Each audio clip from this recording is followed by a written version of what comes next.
الحمد لله رب العالمين والصلاة والسلام على أشرف الأنبياء والمرسلين نبينا محمد وعلى آله وصحبه أجمعين. قال الله تعالى: ومن يشرك بالله فكأنما خر من السماء فتخطفه الطير أو تهوي به الريح في مكان سحيق. برادران اسلام، دینی اور ملی بھائیوں، دوستوں اور ساتھیوں، دین اسلام جو دین توحید ہے، ایک اللہ رب العالمین کی دعوت، ایک ہی رب ذوالجلال والاکرام کی عبادت، ایک ہی پروردگار کی بندگی اور ایک ہی پروردگار کی پرستش. تمام تر سجدوں کا مستحق وہ اللہ رب العالمین، تمام تر مناجات کا مستحق وہ اللہ رب العالمین، تمام تر فریادوں کا مستحق وہ اللہ رب العالمین، اور تمام تر مشکلوں کو دور کرنے والا وہ اللہ رب العالمین ہے. قرآن و سنت میں اسی توحید کی دعوت دی گئی ہے، اور مسلمان توحید ہی کی وجہ سے کرسچن میں مشہور، کیونکہ وہ 3 خداؤں کے ماننے والے ہیں. یہود جنہوں نے اللہ رب العالمین کا بیٹا تسلیم کیا، اور آتش پرست جو 2 خداؤں کے ماننے والے. اسی طرح سے کفار، مشرکین، ملحدین، 33 کروڑ دیوی اور دیوتا کی پوجا کرنے والے. ان کے درمیان مسلمانوں کا نام موحدین کے طور پر مشہور تھا، اور ہر جگہ یہ بات عام تھی کہ مسلمان اپنے سر کو کٹوا سکتا ہے لیکن توحید کو گنوا نہیں سکتا. اللہ رب العالمین کے سوا کسی اور کو مشکل کشا اور حاجت روا نہیں مان سکتا ہے. لیکن کتنی عجیب بات ہے کہ آج کہیں پر مردہ شاہ، تو کہیں پر ننگا شاہ، تو کہیں پہ بھینسا سور، کہیں پہ کیٹ شاہ، تو کہیں پہ اونٹ شاہ کی پوجا کون کرتا ہے؟ نام کا کلمہ پڑھنے والا کرتا ہے.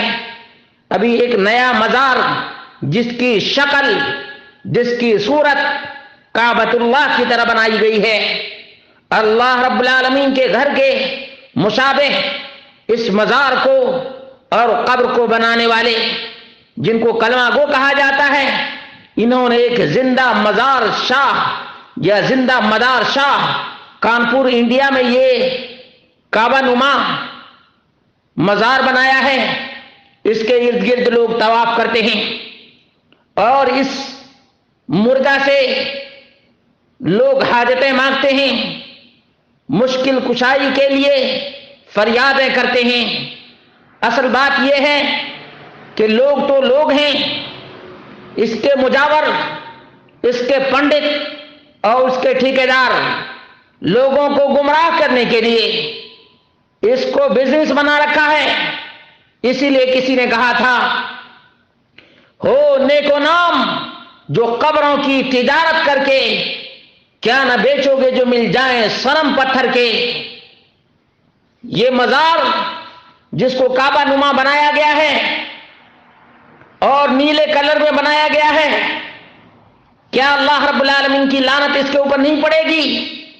کعبۃ اللہ روئے زمین پر صرف ایک ہے، وہ مکۃ المکرمہ اللہ کے رسول صلی اللہ علیہ وسلم کے شہر میں ہے، اور اسی کی شبہ اور اسی کی شکل میں، اسی کی شبیہ کانپور میں زندہ مدار شاہ کی قبر پر لوگوں نے بنایا ہے. مسلمانوں، کیا تمہارے آباء و اجداد کی تعلیمات یہی تھی؟ کیا تمہارے آباء و اجداد نے بادشاہوں کا سجدہ کرنے سے اس لیے اعراض کر لیا تھا، اس لیے انکار کر دیا تھا کہ ہم اللہ کے بندے ہیں، اللہ ہی کے لیے سر بسجود ہوتے ہیں، کسی مخلوق کے لیے، کسی بادشاہ کے لیے اور کسی مزار کے لیے ہم سجدہ کرنے والے نہیں؟ آج تمہاری غیرت کہاں چلی گئی؟ تم دین سے کتنے دور ہو گئے، اور کس طرح سے تم نے خانہ کعبہ کے مقابل میں دوسرے مزار کو بنا لیا ہے جس کا تم طواف بھی کرتے ہو، حالانکہ اللہ رب العالمین کا حکم ہے وَلْيَطَّوَّفُوا بِالْبَيْتِ الْعَتِيقِ، کہ صرف اور صرف خانہ کعبہ کا طواف ہے، سجدہ صرف اللہ رب العالمین کا حق ہے۔ لا تسجدوا للشمس ولا للقمر واسجدوا للہ۔ مسلمانوں، تمہیں یہ تعلیم دی گئی تھی واسجدوا للہ، اللہ تبارک و تعالیٰ کا سجدہ کرو۔ آج تم اس مزار کا سجدہ کر رہے ہو، اس مزار مردے کے سامنے سربسجود ہوتے ہو۔ کیا تمہیں قرآن کی تعلیم کا کوئی پاس و لحاظ نہیں؟ کیا محمد رسول اللہ صلی اللہ علیہ وسلم کی قربانیوں کا کوئی پاس و لحاظ نہیں؟ کیا تم نے اللہ کے رسول صلی اللہ علیہ وسلم کی سیرت کو اور محمد رسول اللہ صلی اللہ علیہ وسلم کی سنت کو فراموش کر دیا ہے؟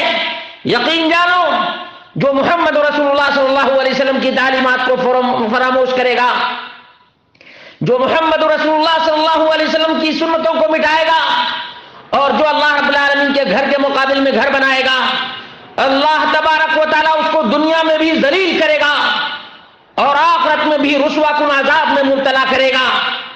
مسلمانوں، عقل و شعور کے ناخن لو۔ نوجوانوں، تم ایک اللہ رب العالمین کے بندے ہو، کیا تمہیں ایک اللہ کی عبادت نہیں کرنے کا شوق؟ کیا تم مزاروں کے رسیا ہو گئے؟ یہ تو تجارت ہے، یہ بنیے لوگ تمہیں دھوکہ دے رہے ہیں، تمہیں فریب دے رہے ہیں۔ ہو نیکو نام جو قبروں کی تجارت کر کے کیا نہ بیچو گے جو مل جائیں صنم پتھر کے۔ یہ جدید دور کا صنم ہے، یہ وثن ہے جس کی پوجا یہ نام کے کلمہ گو کر رہے ہیں، نام کے کلمہ گو۔ مسلمانوں، کیا تمہارے دلوں کے اندر خانہ کعبہ کی عظمت نہیں کہ تم نے مردے کی قبر پر جس کا نام زندہ مدار شاہ رکھا ہے، زندہ ہوتا تو زمین کے نیچے نہیں ہوتا، زندہ ہوتا تو اسے قبر میں جانے کی ضرورت نہیں ہوتی، اگر زندہ ہوتا تو تم سے باتیں کرتا، اس کی ہڈیاں تک گل گئی ہوں گی، سڑ گئی ہوں گی، لیکن تمہیں دھوکہ دیا جا رہا ہے، اور اللہ رب العالمین کے بجائے اس مداری کے مزار پر تمہیں جھکایا جا رہا ہے۔ اللہ رب العالمین تمہیں ہدایت عطا فرمائے۔ نوجوانوں، رب کے دین کے لیے تیار ہو جاؤ، محمد مصطفیٰ صلی اللہ علیہ وسلم کی سنت کی آبیاری کے لیے تیار ہو جاؤ، اور چھوڑ دو ان کفریات کو، چھوڑ دو ان شرک کے عقدے کو، اور چھوڑ دو مردہ پرستی کو۔ وہ اللہ رب العالمین کی ذات جو سب کی مرادیں سنتا ہے، سب کی مرادیں پوری کرتا ہے۔ اللہ رب العالمین کا فرمان ہے اجیب دعوت الداعی، دعا کرنے والے کی دعا وہ رب ذوالجلال والاکرام سنتا ہے۔ تمہیں مردوں کے سامنے جھکایا گیا ہے، تم دھوکہ کھائے ہوئے ہو، تمہیں دھوکہ دیا جا رہا ہے۔ مسلمانوں، خانہ کعبہ جو مکہ المکرمہ میں ہے، اس کے مقابل میں جو کوئی بھی خانہ کعبہ بنانے کی کوشش کرے گا، اللہ تبارک و تعالیٰ دنیا اور آخرت دونوں جہان میں ذلیل اور رسوا کرے گا۔ اللہ تبارک و تعالیٰ مسلمانوں کو ان تمام خرافات، بدعات، شرکیات کے اڈے سے